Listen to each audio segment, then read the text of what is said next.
చెప్పండి అమ్మా, ఏమైంది? బాగా ఫీవర్ సార్, విపరీతమైన ఒళ్ళు నొప్పి. ఏజ్ ఎంతమ్మా మీకు? సార్ చెప్పలేను సార్. అయ్యో, అంత సిగ్గుపడతావేందమ్మా? మీ వయసే కదా అడిగినాను. ఒక 26 వేసుకోండి సార్. నేను రాసుకోవడం కదమ్మా, మీ ఏజ్ ఎంతో చెప్పండి. ఎందుకు అంత సిగ్గుపడుతున్నారు? అది ఏజ్ 26 సార్. ఏందమ్మా 26 అని చెప్పుకున్నానికి అంత సిగ్గుపడతాను? భలే ఉన్నావు నువ్వు. సరే, మందులు రాసిస్తాను. కాకపోతే ఈ మందులు చాలా పవర్ఫుల్, ముసలి వాళ్ళు అయితే తట్టుకోలేరు. అంత పవర్ఫుల్లా? అయితే 35 వేసుకొని డోస్ తగ్గించండి సార్. సర్లే, ఇప్పుడు డోస్ తగ్గిస్తాను. కానీ ఈ డోస్ కూడా 40 ఏళ్ళ లోపల తట్టుకుంటారు, వయసు అయిపోయిన వాళ్ళు తట్టుకోలేరు. ఇప్పుడన్నా కరెక్ట్ చెప్పు, 35 కదా నీకు? ఎందుకు సార్ అంత పవర్ఫుల్ మందులు?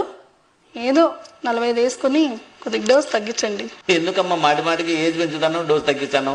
కరెక్ట్ ఏజ్ చెప్పు ఇప్పుడన్నా. Correct sir, last and final 50 రాసుకోండి. ఇంకా అంతకంటే పెంచలేను. రాసిస్తే రాసేయండి, మందులు లేకపోతే లేదు. ఏందమ్మా 50 ఏళ్ళ 26 అని చెప్పి బేరం మొదలు పెడుతుంది. భలే ఉన్నావు. వయసు రాయకండి.